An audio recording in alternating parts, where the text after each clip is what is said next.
जय भीम दोस्तों, मैं रजत मौर्य आप सभी का स्वागत करता हूं बहुजन साहित्य के इस विशेष कार्यक्रम किताब पर चर्चा में, जहां हम चर्चा करते हैं बहुजन लेखकों द्वारा लिखी गई किताबें और बहुजन मुद्दों पर केंद्रित किताबों पर। आज के इस वीडियो में हम लोग बात करेंगे आरएसएस के ऊपर। आरएसएस किस तरीके से काम करता है, किस किस जगह पर आरएसएस की मौजूदगी है, आरएसएस की कितनी शाखाएं हैं, आरएसएस के कितने स्कूल हैं, आरएसएस के कितनी सिस्टर कंसर्न उनकी संस्थाएं हैं, मतलब कि उसकी सहभागी सह संस्थाएं हैं जो उसके अंदर से निकली हैं। इसके ऊपर हम चर्चा करेंगे। इस पूरी चर्चा में हम इस किताब का साथ लेंगे, इस किताब का सहारा लेंगे। इस किताब का नाम है मैं एक कारसेवक था, लेखक हैं भंवर मेघवंशी जी। अगर आप लोग चाहते हैं बहुजन साहित्य लगातार इसी तरीके से अपना काम करता रहे, तो आपसे निवेदन है कि आप लोग बहुजन साहित्य का आर्थिक सहयोग करें।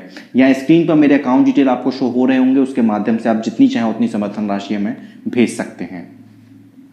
अगर चैनल पर नए हैं तो चैनल को सब्सक्राइब कर लीजिए, पुराने वीडियोस भी जाकर देखिए, और कुछ जो इंपॉर्टेंट प्लेलिस्ट हैं उनके लिंक ऊपर आई बटन पर आपको मिल जाएंगे। हमेशा हमें एक चीज पर ध्यान देते रहना चाहिए, वो ये कि जो कोई भी हमारा वैचारिक दुश्मन है या जिसके खिलाफ हमारा वैचारिक युद्ध है, उसके कार्यशैली क्या है, वो किन सिद्धांतों पर काम करता है, किस मॉडल के ऊपर वो काम कर रहा है, इसका हमें पता होना चाहिए। जब तक कि हम अपने दुश्मन को समझेंगे नहीं, हम उससे कभी लड़ नहीं पाएंगे।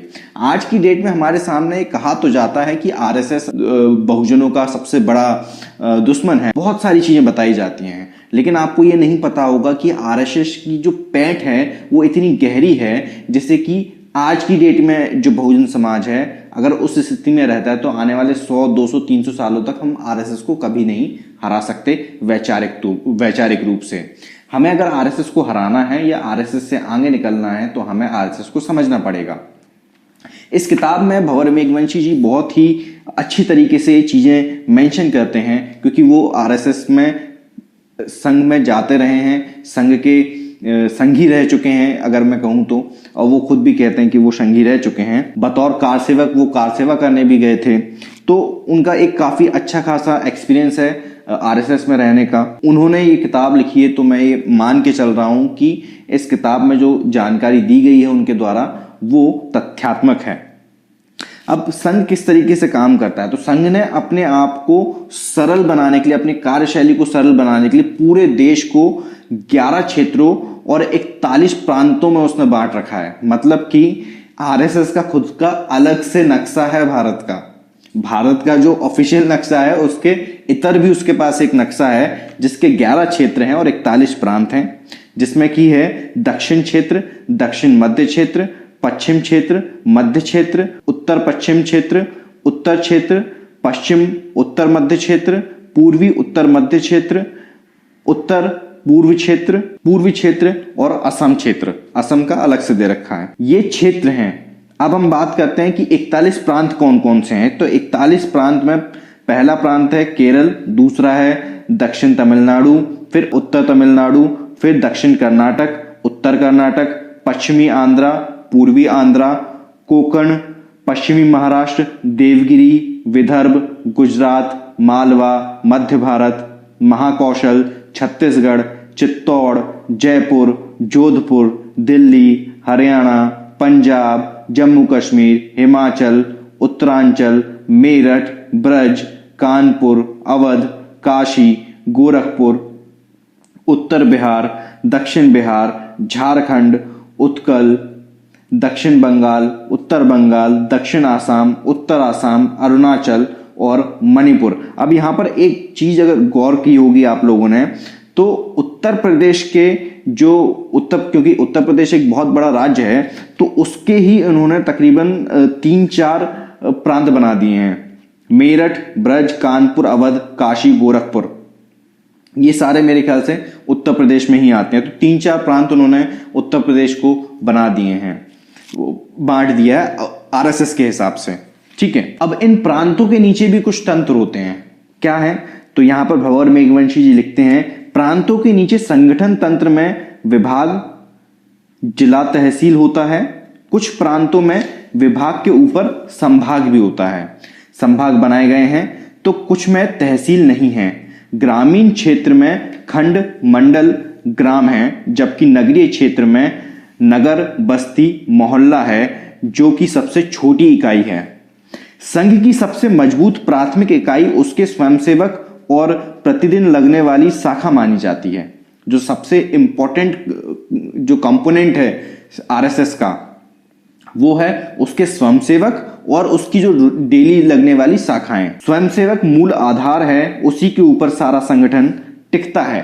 अच्छा, आरएसएस, इस किताब को पढ़ने के दौरान मुझे समझ में आया कि आरएसएस के जो स्वयंसेवक होते हैं वो अपनी मर्जी से रिटायरमेंट के बाद या फिर कुछ लोग रिटायरमेंट से पहले भी या फिर कभी जॉब करते ही नहीं है, पूरा समय आरएसएस को दे देते हैं।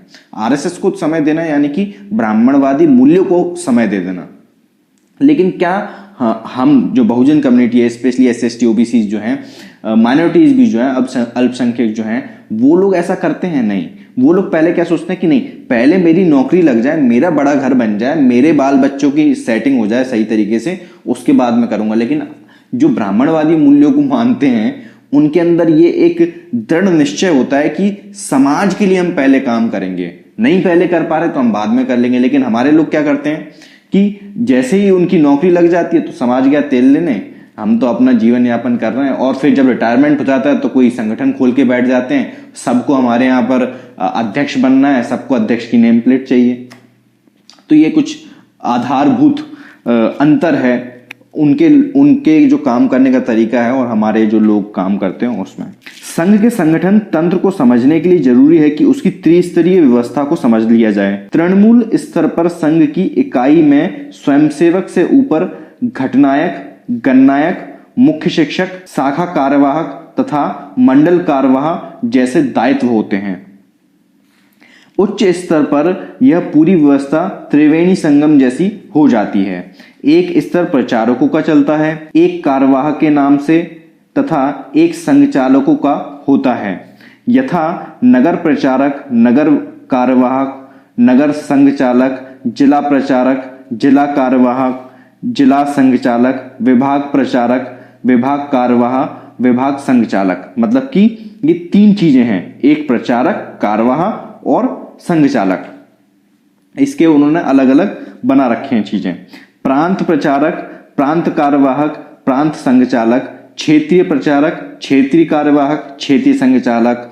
इसके बाद सर कार्यवाहक तथा सह सर कार्यवाहक और अंततः सर संघचालक का पद होता है, जो कि इस वक्त मोहन भागवत है। इसके आगे भंवर मेघवंशी सर लिखते हैं, दरअसल संघ की प्राथमिक इकाई शाखा है, उसमें हर दिन भाग लेने वाला व्यक्ति स्वयंसेवक कहलाता है। इसके पश्चात घटनायक, गण शिक्षक, मुख्य शिक्षक, शाखा कार्यवाहक तथा मंडल कार्यवाहक नामक पदाधिकारी होते हैं। ये एक जिले में ही हो रहे हैं सारे, है ना। उच्च स्तर पर यह व्यवस्था 3 स्तरों पर विभाजित होती है। एक स्तर के लोग प्रचारक कहलाते हैं, ये पूर्णकालीन होते हैं, मतलब ये पूरा समय संघ को ही देते हैं। इसमें कुछ अंशकालिक कार्यकर्ता भी होते हैं जो विस्तारक कहलाते हैं। प्रचारक परंपरा में निम्न लोग आते हैं, नगर प्रचारक, जिला प्रचारक, विभाग प्रचारक, प्रांत प्रचारक और क्षेत्र प्रचारक। इन्हीं प्रचारकों में से 3 सह सर कार्यवाहक बनते हैं और उनके ऊपर एक सर कार्यवाह राष्ट्रीय महासचिव बनाया जाता है। इन सब के ऊपर एक सर संघचालक होता है जो कि वस्तुतः संघ का सुप्रीमो होता है।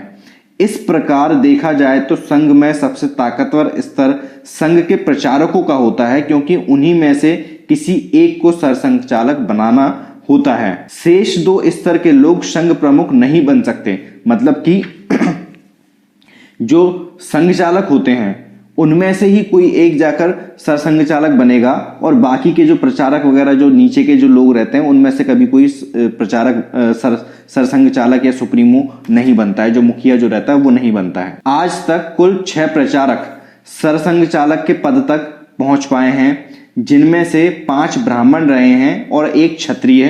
संघ में मनोनयन की पद्धति है, निर्वाचन नहीं होता, मतलब चुनाव वगैरह नहीं होता। माना जाता है कि संघ एक पारिवारिक संगठन के रूप में काम करता है, इसलिए उसमें चुनाव से अधिक चयन पर जोर है। आपसी विमर्श के जरिए सरसंघचालक का मनोनयन संभव हो जाता है।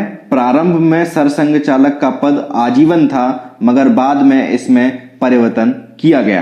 कौन कौन से इनके सरसंघचालक रहे हैं, ये वीडियो बहुत इंपॉर्टेंट है, वीडियो शेयर कीजिएगा, हर व्यक्ति तक पहुंचाइएगा। अब तक ज्यादातर ब्राह्मण ही सरसंघ चालक बने हैं। केशव बलिराम हेडवेगार, गुरुजी गोलवलकर, बाला साहब देवरस, केसी सुदर्शन व मोहन भागवत ब्राह्मण समुदाय से आते हैं, जबकि अपवाद स्वरूप राजेंद्र सिंह उर्फ रज्जू भैया क्षत्रिय थे। इसको लेकर अक्सर लोगों ने सवाल उठाए हैं, मगर यह सवाल संघ के अंदर से नहीं बल्कि बाहर से उठाए गए हैं। ये सवाल वो लोग उठाते रहे हैं जो संघ के ढांचे से वाकिफ नहीं हैं। उन्हें मालूम ही नहीं है कि सरसंघ चालक वो ही लोग बन जाते हैं जो प्रचारक होते हैं तथा लगभग शीर्ष स्तर पर पहुंच चुके होते हैं। संघ के उच्च स्तर पर दलित, आदिवासियों और पिछड़ों की उपस्थिति नगण्य है। ऐसे में आने वाले 50 सालों में भी इन वर्गों में से किसी के सरसंघ चालक बनने की संभावना नहीं है। इसमें एक ये भी बात कही जाती है कि जो सरसंघ चालक होता है वो चितपावन ब्राह्मण ही होता है, आमतौर पर ये देखने को मिला है। अब हम देखेंगे कि इसके अलग अलग संगठन कौन कौन से हैं जो कि आरएसएस के अंडर रह के काम करते हैं। अब अगर बहुजनों में से जो बामसेफ है, अगर वो सबसे आके ये कहे कि आप लोग हमारे अंडर रह के काम करें, एक कॉमन मिनिमम प्रोग्राम बनाते हैं और उसके तहत काम करते हैं, विचारधारा एक है, लक्ष्य एक है, तो साथ में आके काम करते हैं। लेकिन हमारे लोग ऐसा नहीं करेंगे, कि हमारे लोगों का जो उनकी जो खुद का जो सेल्फ इंटरेस्ट है, खुद की जो उनकी महत्वाकांक्षा है वो प्रमुख है। समाज गया भाड़ में, उनको समाज से कोई मतलब नहीं है। लेकिन इन लोगों में ऐसा नहीं है। इन लोगों के लिए समाज पहले है, इनका धर्म पहले है, इनकी विचारधारा पहले है, बाकी व्यक्ति बाद में आता है। ये बहुत अच्छी चीज है, हमें संघ से ये चीज सीखनी चाहिए। खैर, संघ अब किस किस तरीके से अलग अलग संगठनों के साथ मिलकर काम करता है, उसके अलग अलग संगठन हैं, उनके बारे में हम बात करते हैं। सबसे पहले 1936 में महिलाओं के लिए एक संगठन बनाया गया, जिसकी बागडोर श्रीमती लक्ष्मीबाई केलकर, जिन्हें मौसी जी कहा जाता है, को सौंपी गई। उनके जरिए राष्ट्र सेविका समिति का गठन किया गया। क्योंकि औरतें संघ की शाखा में प्रवेश नहीं पा सकती थीं, इसलिए उनके लिए अलग इकाई गठित की गई। ये बहुत ही इंपॉर्टेंट है। जो लोग आज की डेट में संघ का बहुत ज्यादा सपोर्ट करती हैं, महिलाएं विशेष तौर पर, आज तक उनको संघ में की शाखाओं में आने की इजाजत नहीं है। आज तक की डेट में उनके लिए अलग से समिति बनाई गई है। लक्ष्मीबाई केलकर के पति पुरुषोत्तम राव केलकर वर्धा के प्रख्यात वकील थे, लेकिन कम उम्र में ही उनकी मृत्यु हो गई थी। विधवा लक्ष्मीबाई के बेटे का आरएसएस से जुड़ाव था। वह अपने बेटों के द्वारा संघ संस्थापक डॉक्टर हेडवेगार के संपर्क में आई। मैंने जब पहली बार राष्ट्र सेविका समिति के बारे में पढ़ा, तब मेरे मन में यह विचार उठा कि इसके नाम में स्वयं सेविका की बजाय सिर्फ सेविका क्यों है। संघ के कई वरिष्ठों से जानने की कोशिश भी की, मगर संतुष्टि वाला जवाब नहीं मिला। फिर खुद ही समझा कि पुरुष तो स्वयंसेवक होते हैं, पर महिलाएं सिर्फ सेविका हो सकती हैं, इसलिए यह नामकरण उपयुक्त रहा होगा। मतलब कि जो पुरुष हैं वो तो खुद से अपनी मर्जी से किसी की सेवा कर सकते हैं, लेकिन जो औरत होती है वो हमेशा सेविका होती है, हमेशा दास होती है, क्योंकि ब्राह्मणवादी जो तंत्र है वो इसी तरीके से काम करता है। इसीलिए आज तक की डेट में भी आरएसएस के अंदर महिलाओं को इजाजत नहीं है, उनके लिए अलग से समिति का गठन किया गया। आरएसएस का जो मुख्य जो संघ जो है उसमें महिलाओं को इजाजत आने की इजाजत नहीं दी गई। ये फैक्ट है, आप लोग जाके चेक भी कर सकते हैं। वैसे भी संघ के बड़े अधिकारियों का मानना यही था कि डॉक्टर हेडवेगार ने महिलाओं को संघ में आने की इजाजत नहीं देकर अच्छा ही किया, वरना यह संगठन अभी तक नष्ट ही हो जाता। इनको दूर रखना अच्छी रणनीति रही। आप समझ रहे हैं कि औरतों के बारे में आरएसएस के वरिष्ठ अधिकारियों के क्या विचार हैं। खैर, न केवल औरतें अलग रहीं, बल्कि श्रमिक दल, दलित, आदिवासी, किसान, लेखक, बुद्धिजीवी, पत्रकार, चित्रकार, इन सबको भी अलग अलग संगठन बनाकर इनमें खपाया गया, ताकि संघ का मूल स्वरूप इनसे प्रभावित ना हो। समझ रहे हो? मतलब ये बहुत ही महीन राजनीति जो रहती है ना, वो इन्होंने की है। खैर, अब हम समझेंगे कि संगठन पर हम लोग आएंगे, लेकिन इसके अलावा इनके कुछ स्कूल्स भी हैं। स्कूल में हम देखते हैं कि सरस्वती शिशु मंदिर जो है उसका जिक्र हमें मिलता है। इसमें लिखा हुआ है, इसके पहले ही सरस्वती शिशु मंदिर की स्थापना हो चुकी थी। गोरखपुर में 1952 से चले सरस्वती शिशु मंदिर ने 1977 में आकर विश्व विद्या भारती का स्वरूप ग्रहण किया। शिक्षा के क्षेत्र में विद्या भारती का नेटवर्क बहुत ही जबरदस्त तरीके से फैल गया। आज शायद ही कोई ऐसा तालुका देश में होगा जहां पर संघ का स्कूल ना हो। अखिल भारतीय शिक्षा संस्थान की वेबसाइट विद्याभारती.net के अनुसार इस समय 13,067 स्कूल संचालित हैं, जिनमें 34,75,797 विद्यार्थी अध्ययनरत हैं, जिन्हें पढ़ाने के लिए 1,50,190 शिक्षक नियुक्त हैं। 11,000 बाल संस्कार केंद्र हैं। 11,000 बाल संस्कार केंद्र भी संचालित किए जा रहे हैं। प्रतिदिन लगने वाली शाखा के बाद आदर्श विद्या मंदिर और सरस्वती शिशु मंदिर संघ परिवार की सबसे बड़ी ताकत है। आप ये चीज समझ रहे हो? क्या ऐसा कोई भी नेटवर्क बहुजनों के पास है? नहीं है, और आने वाले 50 साल में खड़ा भी नहीं कर सकते। और ऐसा नहीं है कि हमारे पास आज की डेट में संसाधन नहीं है, भरपूर संसाधन है। वो लोग झूठे हैं, नाकारा और निकम्मे हैं वो जो कहते हैं कि आज की डेट में बहुजन समाज के पास संसाधन नहीं है। भरपूर संसाधन है। इतने करोड़ लोग हैं, इतनी बड़ी आबादी है। अगर सिर्फ दलितों की बात की जाए ना तो 22 करोड़ दलित हैं। 22 करोड़ दलित भी अगर 1-1 रुपया डेली भी अगर चंदा देंगे ना तो एक दिन का 22 करोड़ रुपए खर्च इकट्ठा होगा। अगर महीने का 30 रुपए भी अगर आप चंदा देते हो तो कितना करोड़ रुपए पैसा इकट्ठा होता है, और उससे आप क्या कर सकते हो क्या नहीं कर सकते, इस बात का अंदाजा लगाना भी मेरे ख्याल से शायद आप अभी अंदाजा लगा नहीं पा रहे होंगे। खैर, तो ये चीज इस तरह का नेटवर्क है उनका। इतने सारे स्कूल हैं और ये बहुत सालों से ये लोग काम कर रहे हैं, मतलब आज से इन्होंने खड़ा नहीं करा, मेहनत की है। अब इसमें जो संगठन है उनका हम जिक्र करते हैं, कौन कौन से संगठन हैं।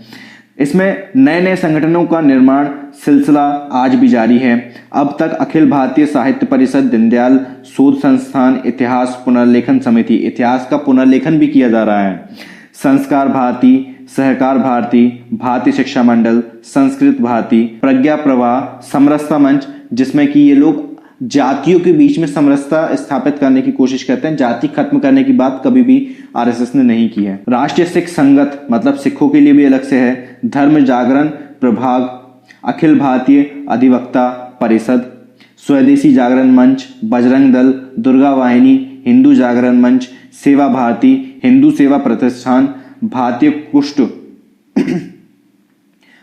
कुष्ठ Nivarak Sangh, Vivekananda medical mission, national medical organisation, Kutumb Prabodhan, विज्ञान भारती, व्यापार भारती, लघु उद्योग भारती, गौवंश संरक्षण संवर्धन प्रकल्प, विश्व संवाद केंद्र, पूर्व सैनिक परिषद, अखिल भारतीय ग्राहक पंचायत, आरोग्य भारती, हिंदू स्वयंसेवक संघ, सनातन धर्म स्वयंसेवक संघ, हिंदू सेवा संगम, फ्रेंड्स ऑफ इंडियन सोसाइटी, प्राचीन संस्कृत अध्ययन केंद्र जैसे करीब 125 संगठन कार्यरत हैं।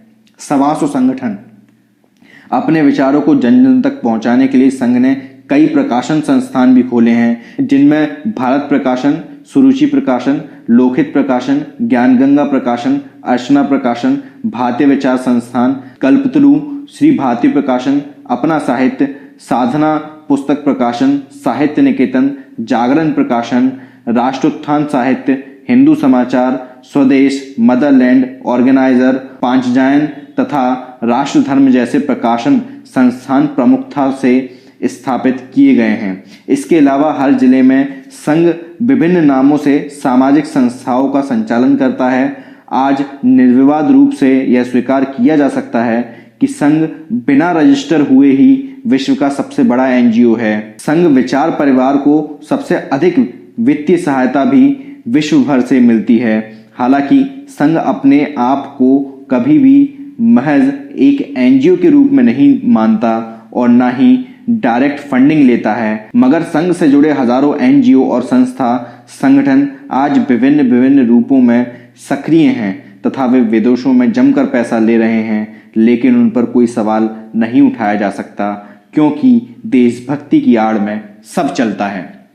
अब इस चीज को समझिएगा, आप अगर आरएसएस को कॉपी भी कर लो तब भी आरएसएस से आगे नहीं निकल सकते। आप अगर आरएसएस को समझोगे नहीं तो आप आरएसएस से जीत नहीं सकते, आरएसएस को कभी हरा नहीं सकते, आरएसएस की विचारधारा को नहीं हरा सकते। आपको आरएसएस से आगे की सोचनी होगी, और आरएसएस से जब आगे की सोचने की बात की जा रही है तो कम से कम 200 साल आगे सोचने की बात की जा रही है, क्योंकि आरएसएस के पास अगले 100 साल का प्लान है। तो अगर आपको आरएसएस को हिलाना है, आरएसएस को कमजोर करना है या आरएसएस से आगे निकलना है तो कम से कम 200 साल का प्लान तो आपके पास होना चाहिए। क्या आपके सामने ऐसा कोई भी संगठन है? मेरे सामने तो मुझे लगता है कि बामसेफ के अंदर इतनी ताकत है कि वो आरएसएस को टक्कर दे रहा है और आगे दे सकता है, लेकिन पूरे समाज को उसका समर्थन करना पड़ेगा, अदरवाइज नहीं हो सकता। बामसेफ के ऊपर मैं डिटेल में वीडियो बनाऊंगा, उसके बारे में भी बताऊंगा, क्योंकि यही तो मेरा काम है। उम्मीद करता हूं इस वीडियो से आप लोगों को कुछ ना कुछ सीखने को, समझने को जरूर मिला होगा। इस किताब को खरीदने का लिंक आपको मिलेगा नीचे डिस्क्रिप्शन बॉक्स में। मैं रजत मौर्य मिलता हूं आपसे अगले वीडियो में फिर किसी किताब के साथ। तब तक अपना और अपनों का ध्यान रखें, पढ़ने की आदत को विकसित करें, क्योंकि पढ़ेगा इंडिया तभी तो बढ़ेगा इंडिया। जय भीम, जय भारत, जय संविधान, जय जोहार।